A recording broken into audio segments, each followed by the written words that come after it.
Сайн байцгаана уу? Өнөөдрийн бичлэгээ өргөхөд бэлэн боллоо. Өнөөдрийн ярих хэрэг бол 2022 онд Оросд болсон үнэхээр аимшигтай хэрэг юм.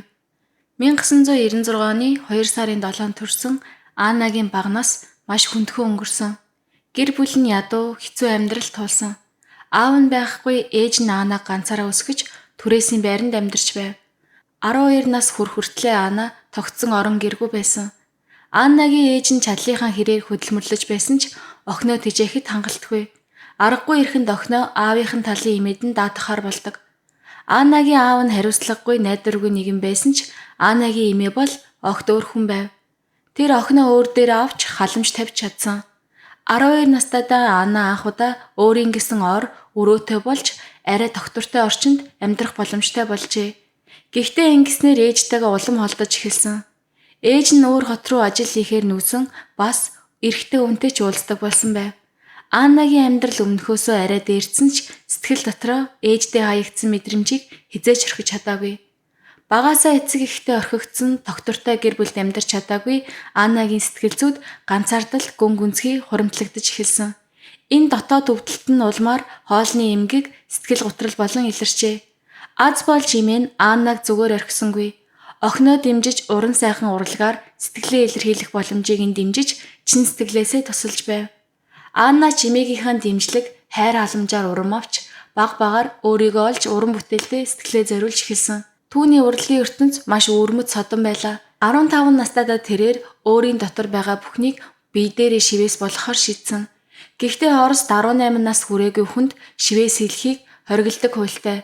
Харин Анна энэ хуулийг зөрчиж 15 наснасаа эхлэн бие дээрээ шивээс хэлгэж эхэлсэн юм.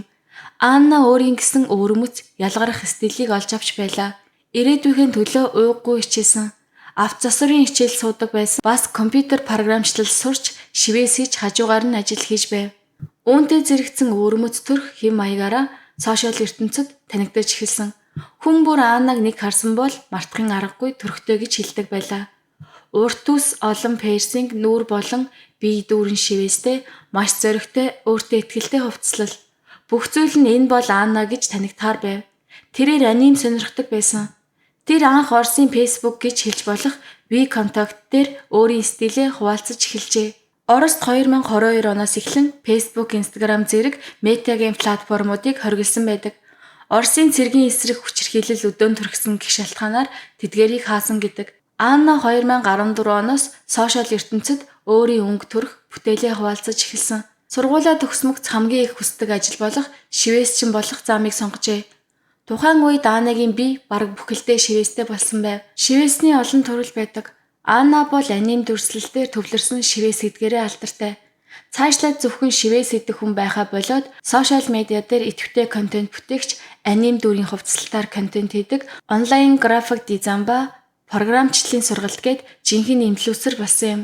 Тэр үед Анна дөнгөж 18 настай байжээ. Аннагийн амжилтанд хүрэх хүсэл, мөнгө олох тэмүүлэл нь үүгээр дууссангүй. Тэр одоо байгаагаас ч илүү алдартай болохыг хүсэж байлаа. Шивээс стил гэлтгүй, ямар ч зүйлээр хамаагүй өөрийгөө олон нийтэд харуулмаар байсан.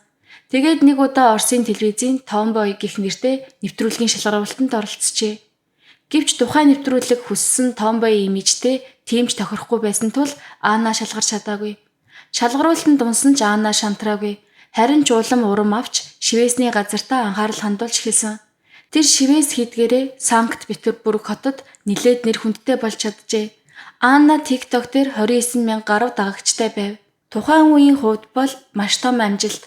Ур чадвар, өвөрмөц стил, маркетингийн мэдрэмжгээд бүхий л талаараа Анна амжилтанд хүрч байлаа. Хийх дуртай зүйлээ хийж өөрийн стилийг зоригтой илэрхийлж хүмүүсийн атархлыг төрүүлж байсан хүн.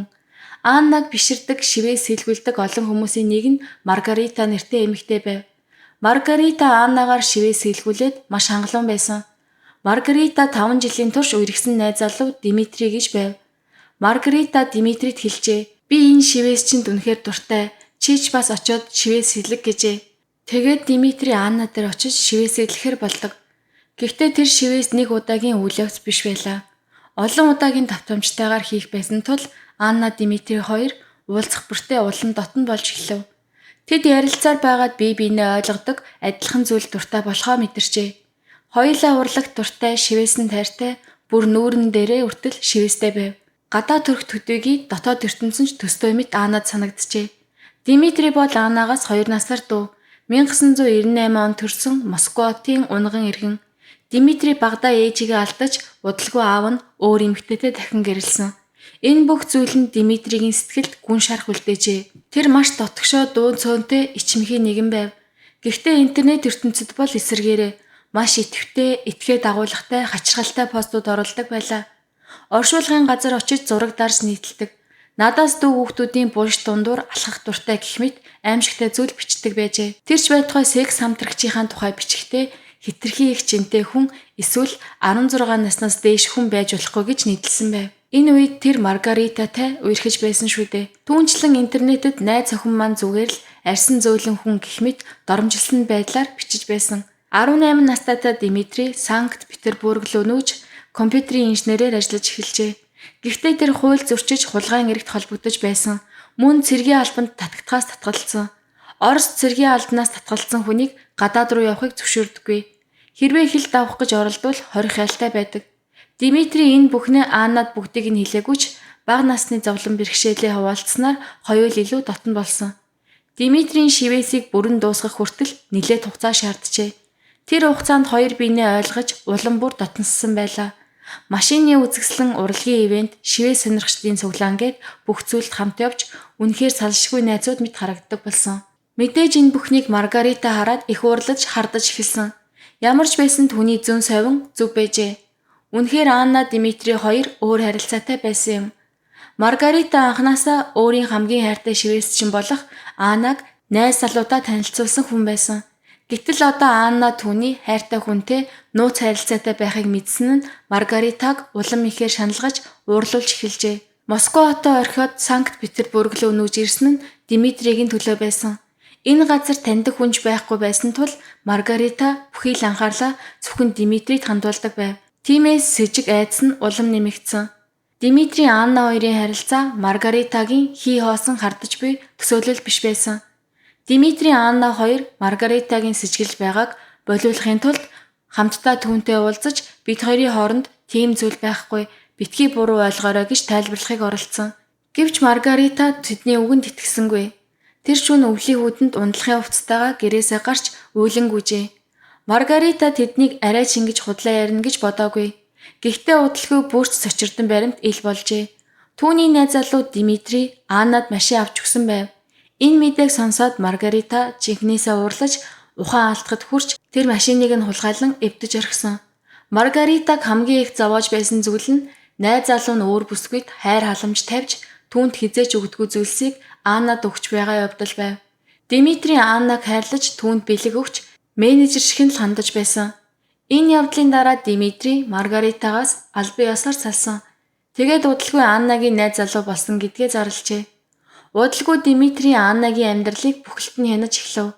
Жинхэнэ менежер шиг бүх зүйлийг өөрийн хяналтанд авсан. Контент хийх цагийн хуваар бичлэг хийх, хичээл байрлуулах, бүр онлайн сургалтуудыг ч өөрөө зохицуулна гэж хэлжээ. Анна эхэндээ үүнд талархаж байв. Яагаад гэвэл өөрийн бизнест хэн нэгэн итгэж болох зөвхөн үнгүү тусалж хамт явна гэдэг сайхан зүйл шүү дээ. Тэгээд Аннагийн орлого маш ихээр нэмэгдсэн. Ингэж байгаад 2022 оны 2 дугаар сард Анна Димитри хоёр албан ёсоор гэрлэв. Цаг хугацаа өнгөрөх тусам Димитри Аннаг өөрийн хүслээр удирдах OnlyFans дээр илүү задгай контент хийхийг санал болгосон. Тэгээд Анна порно сайтуудад хүртэл бичлэгүүдээ оруулах болжээ. Анна ч өөрийн мэдлгүй порно жүжигчин болсон байв. Харин энэ бүхнийг шахаж хэлгүүлсэн хүн бол нөхөр Димитри байсан. Үнэн дээр Димитри Аннаг амжилтанд хүрэхийн тулд биш, зөвхөн мөнгөний хэрэгсэл гэж харж байжээ. Гэвч Анна түүнийг өөрийг нь амжилтанд хүргэсэн хүн гэж бодож итгэсээр байв. Удалгүй Анна телевизийн нэг ярилцлагын шоунд оролцсон. Олон жилийн турш телевизийн нэвтрүүлэгт орж илүү олон хүнд танигдахыг хүсдэг байсан Аннагийн мөрөөдөл биелсэн. Тэр нэвтрүүлгийн сэдв нь порно салбарын үнэн нүүр царай байсан бөгөөд амжилттай яваа TikTok инфлюенсер алдартай шивээсчин нэгэн үеийн од Анна одоо порно жүжигчин болсон талаараа ярихаар тайзан дээр суужээ. Студид суугаад сэтгэл зүйч мэрэгчлэтнүүд үзэгчид Аннагийн ээжгээд бүгд л энэ нөхцөл байдлыг шүүмжилж байв. Анна тухайн үед ирээ цэргүй охин мэт харагдаж байсан. Харин Аннагийн ээж миний охин ердөөл сарын дотор порно салбарт орчихлоо гэж хэлээд бүх бурууг Димитрид тогсон. Гэвч Анна Димитрид бүрэн итгэж байлаа. Хэрвээ та намайг буруутгаж байгаа бол буруутгаа. Би энэ амьдралдаа сэтгэл хангалуун байгаа гэд Димитрийг хамгаалсан. Бусдын шүүмжилж байгааг инээгээд л өнгөрч би бол төгсгөө үзэсгэлэнгийн жишг миний зураг дэлхийд даяар байх ёстой гэж хэлж байлаа. Шоун дээр хүмүүс Аннагаас таны нөхөр таныг порно салбар руу оруулсан уу гэж асуухад Анна үгүй би өөрөө хүссэн. Харин надад туслах хүн зураг авах хүн байгаагүй. Димитри бол миний авьяасыг нээж өгсөн түлхүүр гэж хариулжээ. Тэр нэвтрүүлгийн гол мөчүүдийн нэг нь Димитрийн хуучин найз бүсгүй Маргарита тайзан дээр гарч ирэх үе байв. Үнэн дээр Маргарита бол энэ бүх хэрэг явдалд хамгийн том хохирогчийн нэг. Тэр Аннагийн шүтэн бишрэгч байсан, зүгээр л шивээ сэлгэж найз залуудаа хүртэл Аннаг санал болгосон жирийн нэгэн охин байв. Маргарита ихэд чичирч уйлах гээд ярьж байв. Би энэ шоун дээр уйлахгүй гэж хичээж байна гэж түүний нулимсаа арай ядан твцсэн чичирсэн хоолой сонсогдож байлаа. Анна түүнийг хараад шоолсон мэтэр инээмсэглэн "Хөөе чи миний хувцсыг дуурайж өмсдөг шүү дээ хонгор минь. Би хаашаа явна чи үргэлж дагдаг биздэй" гэж хэлсэн. Нэвтрүүлгийн хөтлөгч Маргаритад асуулт тавив. "Та одоо ч хуучин найзлуудаа хайртай юу?" "Үгүй. Харин Анна татаархдаггүй. Огтхон ч үгүй. Тэгвэл та тэдний гэрлэлт удаа үргэлжлэнэ гэж бодож байна уу?" "Үгүй. Димитри Аннаг зориуд онил сонгосон. Димитри Аннаг зүгээр л мөнгө олохын тулд ашиглаж байгаа. Анна бол алдартай, олон дагагчтай. Тийм болохоор намайг хаяж Аннаг сонгосон." Маргарита өөрөө порно бичлэг хийхийг зөвшөөрсөн шалтгаанаач тайлбарласан. "Би зүгээр л Димитри намайг орхиод явчихъя гэж айсан. Тиймээс түүний хэлсэн зөвшөөрж байсан" гэжээ. Гэвч Анна Маргаритагийн хэлсэн үгэнд итгэсэнгүй. Энэ бүхэн зүгээр л атаархал гомдол гэж үзсэн. Анна нэвтрүүлгийн үеэр "Чи бол Димитригүү юу ч биш. Харин би бол тэр байсан байгаагүй мөнгө олж чаддаг.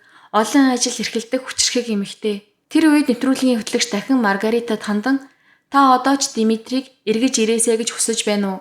Маргарита "Үгүй. Намайг хүчрхийлж байсан хүн хэрэггүй" гэж хариулав. Энэ үгийг сонсоод студид байсан бүх хүмүүс шоконд орсон. Димитри зөвхөн сэтгэл зүйн дарамт үзүүлээд зогсохгүй махбодын хувьд ч хүчрхийлдэг байжээ. Маргарита хэлэхдээ "Тэр миний хоолойг боосон."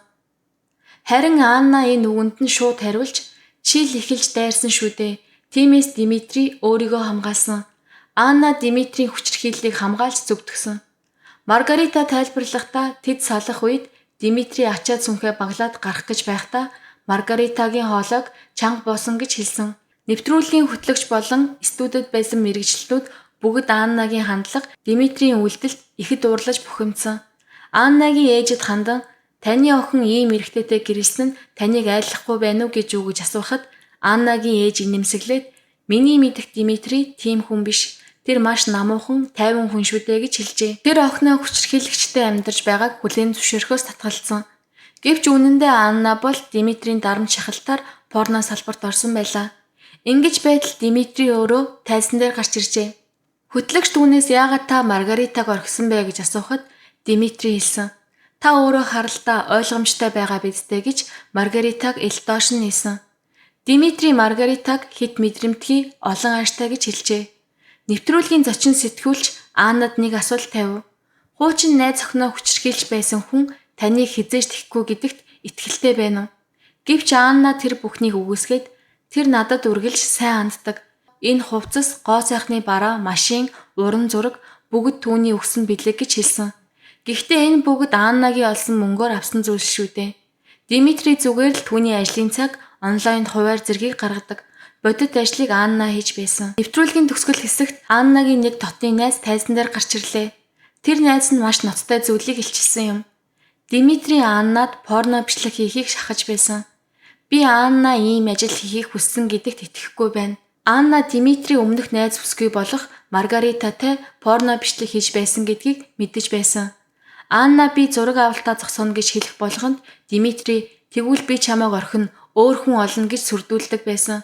Иймэрхүү баримтуудыг тэр найз нь студийн бүх хүмүүст камерын өмнө дэлгэж орхижээ. Тэгээд студид сууж байсан сэтгэл зүйч, хөтлөгч, оролцогчид бүгд Аннад хандан "Чи ч бас Маргаритатай адилхан хувь тавилан туулах вэ? Чиний найз залуугийн үнэн төрх юм байна" гэж хатуухан хэлж анхааруулсан юм. Нэвтрүүлэг дууссан ч Аннагийн ээж нулимсаа байрсаар байв. Олонний өмнө би охиныхоо сонголтыг хүндлэн гэж хэлсэн ч дотроо бол ихээхэн зочирдсан байжээ. Шоу дуусаад Анна ээжтэйгээ ярилцсан. Ээж та хүсвэл би энэ бүхнийг болж чадна.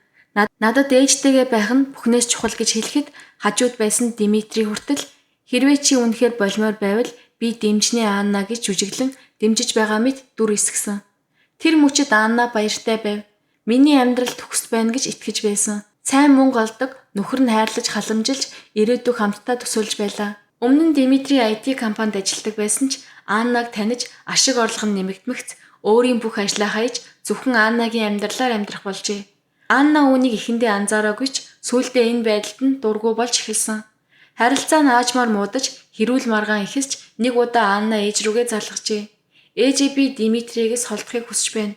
Үнэндээ бол Оросоос бүр мөсөн явмаар байна. Тэгээд Анна нууцаар төлөвлөгөө боловсруулж эхэлсэн. Хэрэгцээгүй бүхнээ зарж борлуулж мөнгө цуглуулж эхэлжээ.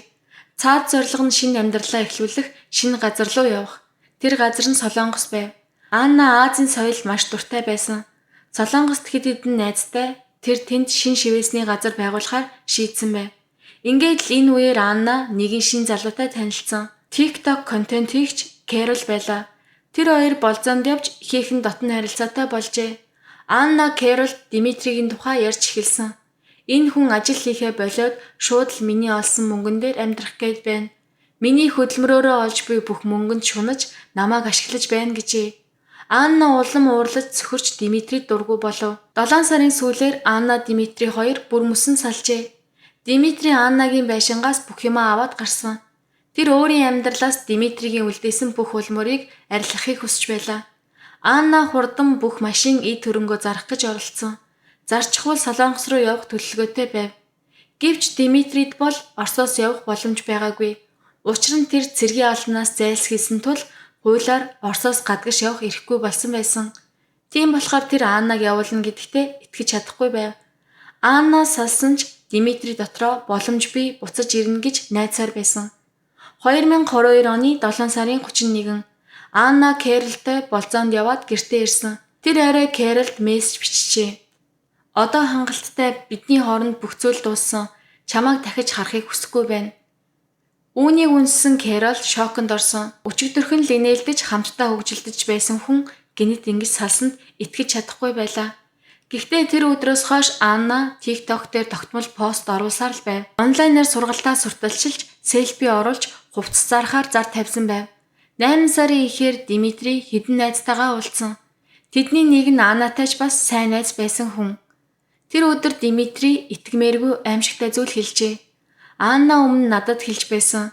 Хэрвээ би сэтгэл санааны хувьд туйлдаж амьд явах хүсэлгүй болчихвол намайг алаад өгөөрэй, чамаас гуй гэж хэлж байсан гэв. Энэ үг үнэхээр хачин сонсогдсон.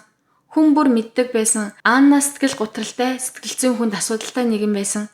Гэхдээ намайг алаад өг гэж хэн нэгнээс гуйх нь логикод нийцэхгүй зүйл шүү дээ. Дараа нь Димитри найзтай хэлжээ. Тэр сүүлийн үед надаас өдөр болгон шахуу намайг алаад өгөөч гэж гуйж байсан. Би эцэст нь хүслийг нь биелүүлсэн. Өчигдөр би түүнийг алсан. Үүнийг сонсон найз нь зочирдож биеийг нь хөшөж орхижээ. Шоконд орсон тэр найз дахин лавлаж асуусан. Юу яасан гинэ? Димитри, тийм ээ би түүнийг алсан. Би Аннаг хутгалсан. Одоо ч тэр баан дотор хэвтэж байгаа. Найз нь үүнийг сонсоод өөр үг дуурч чадаагүй. Бүх бие нь царцаж тархинд нь юуч бодогдохгүй байв. Гэтэл Димитри үргэлжлүүлэн тайвшир би бүгдийг зохицуулчихна. Цагдаад битгий хэлээрээ. Би ямар нэг юм хийнэ. Санаа зовох хэрэггүй гэсэн. Тэр найз нь юу ихээ мэдэхгүй байв. Өөрийн сайн мэдэх найз нь өөр нэг сайн мэдэх найзыг нь алсан гэж хэлж байхад итгэхэд ч хэцүү байсан. Эцэст нь тэр хэсэг хүлээхээр шийдсэн. Яагаад гэвэл Димитри би өөрөө шийднэ гэж байсан болохоор. Гэхдээ 1-7 хоног өнгөрсөн ч Димитри цагдаад очоогүй. Харин ч эсэргээрээ Аннагийн нэрээр бичлэгүүд байршуулж TikTok дээр түүний хувцас, эд зүйлсийг зарж байв. 8 сарын 9-нд тухайн найз нь цагдаад хандаж Димитри Аннаг хөнөөсөн гэж надад ярьсан гэж мэдүүлсэн. Цагдаагийнх нь тэр даруй Аннагийн байранд очиж хаалгыг албатан онгойлгож орсон. Гэрт нь Димитри байгаагүй. Гэхдээ Аннагийн цогцос угаалгын өрөөний баан дотор байсан. Аннаг хүзүү, цээж, нуруу хэсэгт нь нийт 22 удаа утгалсан байжээ. Цогцсон дор хаяж 7 хоногийн турш баан дотор байсан бөгөөд аль хэдийн мудаж өмхирсэн байдалтай болсон байв. Солонгос руу шинэ амьдралаа эхлүүлэх гэж байсан Аннагийн амьдрал ийхүү аимшигт байдлаар дуусжээ. Мэдээж хэрэг Димитри гол сэжигтэн удалгүй нэгэн зочид буудлаас баригдсан. Хамгийн чигшүүртэй зүйл бол Аннаг хөнөөснийхээ дараа тэр бүтэн 7 хоногийн турш Аннагийн дүрээр амьдарч TikTok контент байршуулж, онлайн сургалтууд байршуулж, бүр эд зүйлсийг нь зараад байсан явдал юм. Ийм үйлдэл нь нэг талаас сэжиг төрүүлэхийн тулд хийсэн байх магадлалтай. Гэхдээ үнэхээр аимшигтай. Өөрийн эхнэрийг алчгаад цогцыг нь угаалгын өрөөнд хажгаад тэр гэртээ тайван амьдарч байсан гэж юу. 7 сарын 31-ний орой Анна Кэролтай болзооноос ирсэн шөнө. Яг тэр өдөр Димитри Аннагийн гэрийн гадаа иржээ. Анна ачаагаа боож багалсан Солонгос руу явхад бэлэн болчихсон байсныг Димитри харсан. Тэр мөчид Димитри галзууртлаа уралжээ. Анна үнэхээр явах гэж байна. Намайг орхиж байна. Дээрээс нь өөр хүнтэй болчихсон юм шиг байна. Тэгээд л тэр уураа байж дийлэлгүй хутгалж алсан. Цагдаа нар Димитрийг баривчилсны дараа тэр мөрдөн байцаалтын үеэр янз бүрийн тайлбар хэлж эхэлсэн. Эхэндээ тэр өөрөө хэрэгээ хүлээн зөвшөөрчээ. Тиймээ би түүнийг хутгалсан. Тэр үхэхдээ миний өвөр дээр амьсгал хураасан. Дараа нь би түүнийг угаалгын өрөөрөө зөөсөн гэж тайлбарлав. Гэхдээ дараа өдөр нь тэр мэдүүлгээ эргэж өөрчилсөн. Үнэндээ Анна надаас гуйсан. Хэрвээ би өөрийгөө хянаж чадхаа байвал намайг зүгээр л алчих гэж байн хэлдэг байсан. Тиймээс би түүний хүсснээр хийж өгсөн гэжээ. Энэ нь анхны мэдүүлэгтээ зурж байсан. Гэхдээ хуулийн хувьд түүнийг ямар ч тохиолдолд аллах үйлдэл тооцно. Гэнэт уралсандаа олон удаа хутгалж амийг нь хороосон хэрэг байв. 2023 оны 1-р сард Димитригийн шүүх хурал болсон. Хамгийн аимшигтай нь тэр шүүхтэр Аннаг хэрхэн алсан үйл явцыг нэг нэгээр нь тайлбарлажээ. Тэр хэлэхдээ би Аннаг олон удаа хутгалсан. Тэр миний өвөр дээр амьсгал хураасан. Дараа нь түүнийг угаалгын өрөөрөө чирж аваадсан гэж ярьжээ. Димитри Аннагийн биеийг ашиглаж мөнгө олдог байсан. Түүнийг бүрэн эзэмдэж хянаж тэгснээ хаягдахаар болсноо мэдээд амийг нь хөнөөсөн гэж шүүгч дүгнсэн. Гэтэл шүүх эцэст нь ердөө 8 жилийн хоригхол оноожээ. Үнэхээр уур хөрмээр шудраг бус шийдвэр байсан. Димитрийн Оросын Сибирт байрлах Арктикийн чон нэртэй аимшигт шорон торигджээ. Энэ шорон маш хүнд нөхцөлтэй. Өдөржин харанхуй хас 20 градусын хэмээн хүйтэн хоригдлуудыг хэдэн цагаар гадаа байлгаж усан буугаар шүршиж заримдаа нулимс асгаруулагч хийх хүртэл ашигладаг. Олон хоригдол энэ шоронд амиа орлсон байдаг. Тэглээж 8 жилийн ял үнэхээр хангалтгүй. Харгас төлөвлөгөөтэй дарамт хүчирхийлэл бүгд оролцсон ийм хэрэгт ингэж хөнгөн ял өгнө гэдэг итгэмээргүй. Аннагийн оршуулга хаалттай байдлаар явагдсан. Гэвч ээж нь мөнгө аваад сэтгүүлчдэд зураг авахыг зөвшөөрсөн байжээ. Үүнийг Аннагийн хамаатнууд эсэргүүцэж байсан ч зураг авалт хийгдсэн. Аннагийн эмээ тэр оршуулгын турш охиныхоо ээжтэй ганц ч үг солиогүй. Учир нь тэр зүрх сэтгэлдээ мэдэж байсан. Аннагийн ээж охиноо ботхоос илүүтэйгээр мөнгөний төлөө хөдөлсөн гэдгийг. Анна нас барсны дараа түүний оролцсон телевизийн шоуны 2 дугаар анги буюу үргэлжлэл хийгдсэн. Тэр ангид Димитри гэмт хэрэг үйлдснээ ярьсан найз, Аннагийн ээж, Аннагийн хуучин найзууд бүгд оролцсон.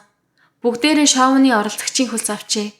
Хэдийгээр ямар сэтгэлээр, ямар шалтгаанаар оролцсон мэдэгдээгүй ч энэ бүхнээс харахад Анна амьд байхдаа бусдын хувьд зүгээр л нэг контент нэвтрүүлгийн сэдэв шиг харагддаг байлаа. Харин нас барсныхан дараач мөн л бусдын мөнгө олох хэрэгсэл хിവэр үлджээ. Аннагийн ээж охиныхоо оршуулгыг хүртэл зарсан. Анна амьд байхдаа өөрийн авьяас хөдөлмөрөөрөө бусдад танигдсан загварлаг уран бүтээлч хүн байсан. Тэрний хийсэн бүх контент, хичээл, шивээс бүрэн түүний сэтгэлийн илэрхийлэл байлаа. Харин түүний амьдралд орж ирсэн Димитри мөнгө олох гэж ашиглаж хаад эцэст нь түүнийг хөнөөсөн.